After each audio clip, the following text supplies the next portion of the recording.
அதை பற்றி தான். ஓகேவா? பெட்ரோல், டீசல், சிஎன்ஜி ரேட் எல்லாம் ஏற்றிருக்காங்க.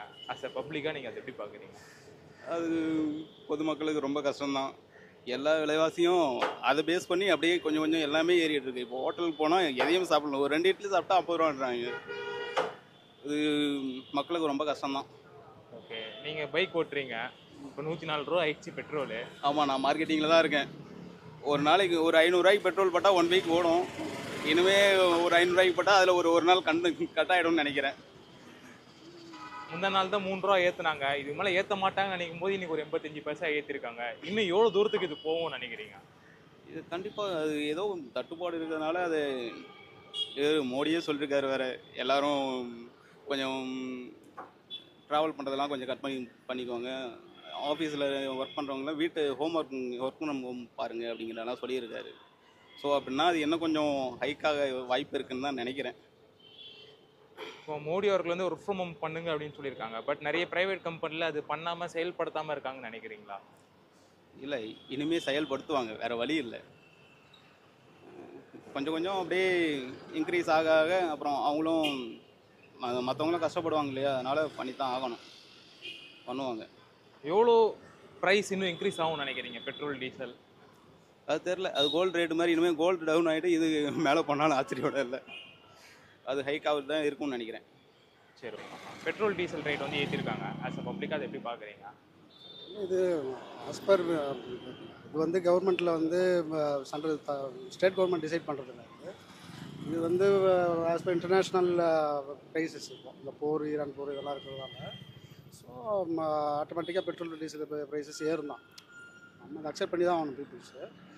ரொம்ப ஏறாமல் மினிமமாக நாமினலாக இருந்தால் ஓகே. பட் நிறைய பேர் என்ன சொல்கிறாங்கன்னா, கச்சா எண்ணெய் ரேட்டு கம்மியாக இருக்கும்போது அது குறைக்க மாட்டுறாங்க, அதே லெவலில் வச்சுருக்காங்க ரேட்டை. ஆனால் இன்க்ரீஸ் ஆகும்போது மட்டும் இன்க்ரீஸ் பண்ணுறாங்களே, இது எந்த விதத்தில் தான் நியாயம்னு கேட்குறாங்களே பொதுமக்கள். இல்லை, அது நான் எதிர்கட்சிகள் கேள்வி கேட்கணும். அதான் கச்சா எண்ணெய் குறையும் போது ஏன் குறைக்கலன்னு சொல்லிட்டு அப்போ கேள்வி கேட்கணும். ஏறும் போது ஆட்டோமேட்டிக்காக ஏறும். என்னன்னா இப்போ கவர்மெண்ட் ஒவ்வொரு கவர்மெண்ட் ஸ்டேட் கவர்மெண்ட்டுக்கும் ஒவ்வொரு டேக்ஸ் இருக்கும்.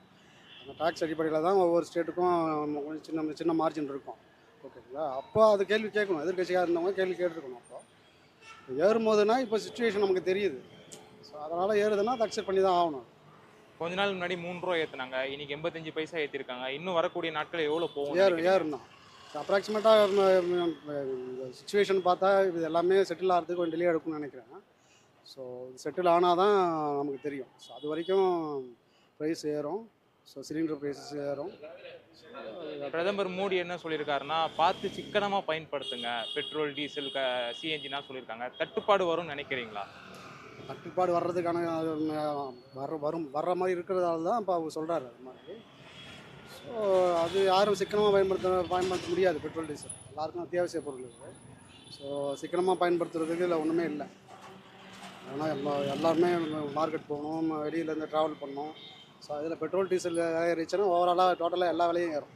ஸோ இதில் நம்ம சிக்கனமாக பயன்படுத்துறது எப்படி நடந்து போக முடியுமா? முடியாது. சரி, நன்றி. பெட்ரோல், டீசல், சிஎன்ஜி ரேட்டெல்லாம் ஏற்றிருக்காங்க. ஆஸ் அ பப்ளிக்காக அதை எப்படி பார்க்குறீங்க? இது வந்து எல்லாத்திலும் பண்ணுறது தானே. யார் வந்தாலும் இதே கஷ்டம் தான். இருக்கப்பட்டவங்க நல்லா தான் இருக்காங்க, இல்லாதப்பட்டவங்க கஷ்டப்படுறாங்க. நீங்கள் குட்டியான வச்சுருக்கீங்க, ரெகுலராக லோடு போய் தான் ஆகணும். டீசல் ரேட்டு ஆல்ரெடி ஹையஸ்ட்டாக தான் இருந்துச்சு, இப்போ 3 ரூபா வேறு ஏற்றிருக்காங்க. கட்டுப்படி ஆகுமா? கட்டுப்படி ஆகுதுண்ணா. இந்த வாடகைலாம் ரொம்ப பார்த்தோன்னா எல்லா தொழிலுமே நசி போச்சு, எல்லாம் வேஸ்ட்டு. இது எல்லா விலையும் ஏறும். பால் விலை முதல் கொண்டு எல்லாமே, காய்கறி எல்லாமே விலை ஏறும். லிட்டருக்கு 3 ரூபா ஏற்றிருக்காங்க. இப்போ 3 ரூபா ஏற்றினாங்க, இன்றைக்கி ஒரு 85 பைசா ஏற்றிருக்காங்க. ஆமாம். வரக்கூடிய நாட்கள் இன்னும் எவ்வளோ ஏற்றுவாங்கன்னு நினைக்கிறீங்க? எவ்வளோ தூரம் போகும்னு நினைக்கிறீங்க? இது 100 ரூபாய்க்கு மேலே போகணும். 100 ரூபாய்க்கு லிட்டருக்கு 100 ரூபாய்க்கு மேலே போகும். அது கம்மியெலாம் வராது. அம்பர மக்கள் தான் கஷ்டம். மோடி அவர்கள் என்ன சொல்லியிருக்காருன்னா, எல்லாத்தையும் கொஞ்சம் சிக்கனமாக பயன்படுத்துங்க, வண்டி ஓட்டுறதுனா கொஞ்சம் பார்த்து ஓட்டுங்க, பெட்ரோல், டீசல்லாம் கொஞ்சம் தட்டுப்பாட்டில் இருக்குன்ற மாதிரி சொல்லியிருக்காரு. எப்படி ஓட்ட முடியும்? எப்படிலாம் ஓட்ட முடியும்?